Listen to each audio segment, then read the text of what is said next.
Selamat datang kembali tuan-tuan dan nyonya-nyonya.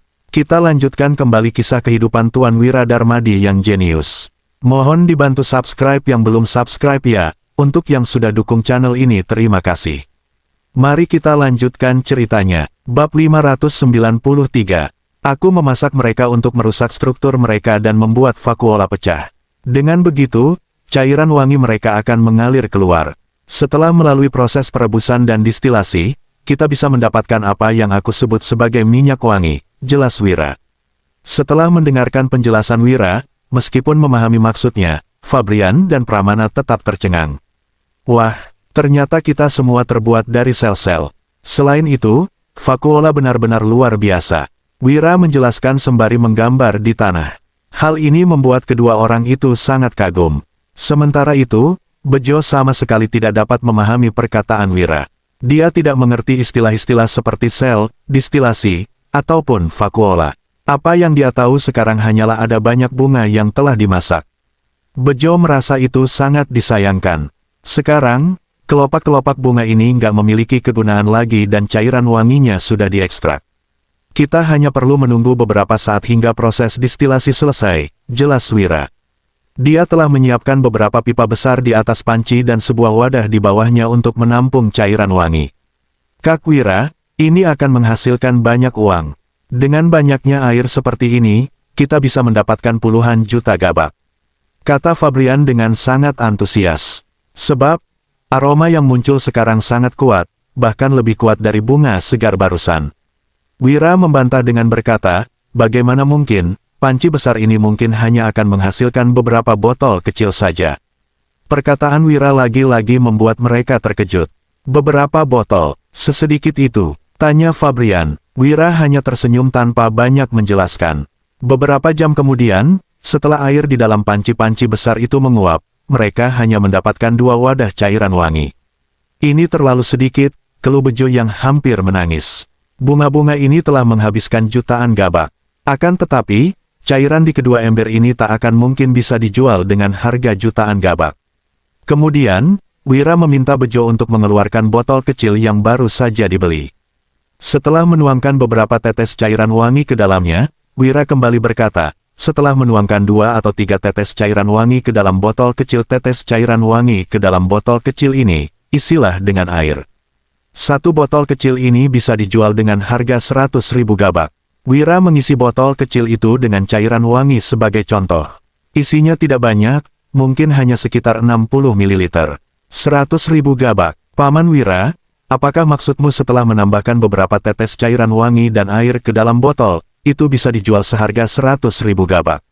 Tanda tanya petik 2, tanya Fabrian. Mereka benar-benar terkejut. Setelah dihitung-hitung, mereka dapat menghasilkan ratusan botol dari 2 ember besar yang mereka punya sekarang. Itu artinya, mereka bisa menghasilkan 10 juta gabak. Wira berkata sambil tersenyum, 100.000 gabak adalah harga beli dariku. Kalau harga penjualan, itu tergantung kepada siapa kamu menjualnya. Kak Bejo, sekarang kamu bisa segera menyiapkan kereta untuk mengangkutnya. Setelah mengurangi biaya bahan baku, aku akan membayarmu 8 juta gabak, kata Wira sembari langsung memberikan 8 juta gabak kepada Bejo. Hal ini sungguh membuat Bejo kaget. Mereka hanya menghabiskan sekitar lebih dari 1 juta gabak untuk bunga-bunga ini dan bahan lainnya, tetapi dengan memasak dan mengolahnya, sekarang mereka bisa mendapatkan 8 juta gabak. Ini adalah keuntungan yang sangat besar. Bejo hampir tidak bisa mempercayainya. Wira lagi-lagi memberi peringatan, kamu sudah melihat proses pembuatannya, tapi jangan pernah menyebarkannya ke orang lain, ya. Setelah itu, Bejo baru tersadar kembali dan buru-buru mengangguk sembari berkata, jangan khawatir, Sobat Wira. Aku nggak akan pernah memberitahu hal ini kepada siapapun. Bab 594. Setelah tinggal sehari di sini, Wira pun melanjutkan perjalanannya bersama rombongan. Jarak antara kota pusat pemerintahan Roino dan Provinsi Jawali tidak begitu jauh. Wira dan rombongannya segera memasuki Provinsi Jawali dengan gagah. Namun, tak lama setelah mereka memasuki provinsi, seseorang telah mendapatkan kabar tentangnya. Pada saat ini, di sebuah rumah di Provinsi Jawali, Farel tengah memegang sepucuk surat sambil menyunggingkan senyuman, lalu berkata, cepat sekali, mereka bisa-bisanya sudah datang. Apakah dia benar-benar datang? Tanya seorang gadis berpakaian ungu di sebelahnya dengan terkejut. Farel menjawab sambil mengangguk, dia sudah masuk ke kota. Nggak disangka, Wira ini benar-benar romantis, dia sungguh datang ke sini untuk menjemput istrinya. Gadis berpakaian ungu itu meledeknya dengan gembira, jadi, rencanamu sepertinya akan gagal, ya. Farel mengerucutkan bibirnya sambil berkata, semua pria itu sama saja, apalagi dia terkenal sebagai pria hidung belang. Nggak peduli bagaimanapun dia berpura-pura, itu nggak ada gunanya. Aku sudah menyiapkan hadiah pertemuan untuknya, aku yakin dia akan menyukainya. Gadis berpakaian ungu itu mendengus, lalu berkata, menurutku, hadiah yang kamu siapkan nggak akan membuatnya terkesan. Kalau kamu menjadikan dirimu sebagai hadiah, mungkin itu akan lebih efektif.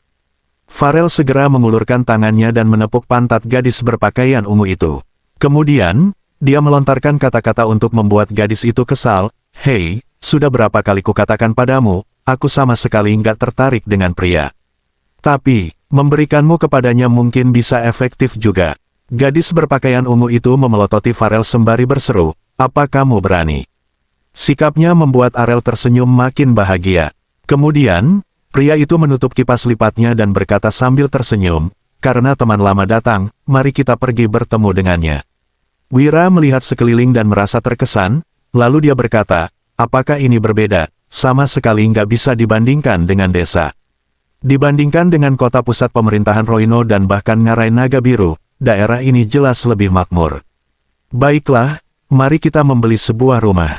Kita mungkin akan tinggal di Provinsi Jawali untuk waktu yang lama kali ini, ucap Wira. Dia ingin mengembangkan bisnisnya di Provinsi Jawali sehingga akan tinggal di sini untuk beberapa waktu. Apalagi, dia juga akan menjemput istrinya. Tidak mungkin dia tinggal bersama istrinya di rumah keluarga Linardi, bukan? Kalaupun istrinya setuju, Wira juga tidak akan bersedia. Keluarga Linardi selalu meneremehkannya selama ini. Dia benar-benar tidak ingin tinggal di sana. Uhuk, Panan Wira, aku memiliki beberapa teman di Provinsi Jawali. Aku ingin mengunjungi mereka dulu, Fabrian sambil terkekeh-kekeh. Namun, ekspresi liciknya juga membuat Wira tersenyum. Ucap kemudian, Wira pun melirik Pramana sembari berkata, benarkah? Oke, Pramana, tolong temani Fabrian, iya. Oh iya, Kak Putro mengatakan bahwa aku nggak boleh membiarkannya pergi ke bordil. Dia bahkan ingin menjemput gadis di sana pulang. Kalau dia mencoba pergi ke bordil, pastikan untuk menghentikannya. Kalau sampai Kak Putro marah, aku benar-benar nggak bisa berbuat apapun. Wira mengalihkan pandangannya ke Fabrian. Dia tentu tidak boleh melupakan masalah orang ini. Putro telah memberinya peringatan dengan sangat jelas. Baiklah, ucap Pramana sambil tertawa. Sementara itu, Fabrian merasa sangat malu karena upayanya tertangkap basah. Ini adalah momen yang sangat memalukan baginya. Oke, aku juga akan menyelesaikan urusanku sekarang. Usai berkata demikian, Wira menyuruh Danu untuk membawa beberapa barang, seperti permen kristal, gelas kaca, dan bahkan beberapa botol parfum. Dia berniat mengunjungi rumah keluarga Linardi. Begitu memikirkan istrinya, Wulan, hati Wira pun berdebar. Entah apakah gadis itu merindukannya atau tidak. Selain itu, dia juga harus mengurus masalah Dian. Wulan adalah istrinya, meskipun Wira menyukai Dian, dia tetap harus meminta izin istrinya untuk hal semacam ini. Setelah semuanya siap, Wira akhirnya pergi ke rumah keluarga Linardi bersama Danu, dengan membawa barang-barang yang telah dipersiapkan. Keluarga Linardi adalah keluarga terpandang di Provinsi Jawali. Mereka memiliki kekuasaan politik di sini. Itu sebabnya, ketika Wira tiba di sana, dia segera menyerahkan surat kunjungan. Bab 595. Wira berucap, aku datang dari Dusun Darmadi untuk menjemput istriku. Pengawal yang menjaga pintu melirik Wira sekilas dengan sikap arogan. Orang rendahan dari Dusun Darmadi ini berani mendatangi kediaman keluarga Linardi. Wira memang merupakan menantu keluarga Linardi, tetapi keluarga Linardi tidak pernah mengakui status Wira. Hanya saja, pengawal ini tidak mengatakan apapun. Dia langsung menutup pintu, lalu masuk untuk melapor. Wira benar-benar datang. Dasar pria rengsek, ujar Melati yang kesel. Setelah berpikir sejenak, dia langsung berkata, Jauhar, usir saja dia. Jauhar terus menunggu perintah dari Melati. Dia langsung menyahut setelah mendengar ucapan Melati, oke, Nona Melati. Aku akan mengusir pecundang itu." Kemudian, Jauhar langsung berjalan ke pintu masuk kediaman, lalu berucap, "Kamu Wira, ya? Aku pengurus keluarga Linardi, namaku Jauhar." Wira tertegun. Sepertinya, keluarga Linardi tidak mendisiplinkan bawahannya dengan baik. Bahkan, seorang pengurus rumah berani menyapa Wira langsung dengan sebutan nama. Meskipun tidak diakui di keluarga Linardi, setidaknya pengurus ini harus memanggil Wira dengan sebutan Tuan. "Benar, aku memang Wira," sahut Wira. Dia menarik napas dalam-dalam dan tidak berkata apa-apa lagi. Jauhar menimpali sambil merapikan lengan bajunya. Kalau mau aku menyerahkan surat kunjungan, nggak masalah. Tapi, aturannya." Maksud perkataan Jauhar sudah jelas. Wira mengernyit dan raut wajahnya menjadi masam. Apa maksud orang ini? Beraninya pengurus rumah ini menindas Wira. Keluarga Linardi termasuk keluarga bermartabat. "Aku nggak menyangka keluarga Linardi juga berbuat kotor seperti ini," ucap Wira. Jauhar seketika merasa kesal dan membentak, "Apa maksudmu? Kamu hanya pecundang yang datang dari desa, beraninya kamu marah-marah di depan kediaman keluarga Linardi. Kamu cari mati, iya. Selain itu, kamu pergi saja. Kamu nggak boleh menjemput Nona Wulan, kelak kamu nggak usah datang lagi." Lanjut Jauhar. Jauhar mendengus. Awalnya, dia berniat membuat Wira mundur sendiri. Siapa sangka, ternyata Wira begitu tidak tahu diri. "Oh, ya," ucap Wira. Dia melirik Danu sekilas, lalu Danu yang memahami maksud Wira segera maju dan memukul Jauhar hingga terjatuh ke lantai. "Ark, beraninya kamu memukulku. Aku ini pengurus keluarga Linardi.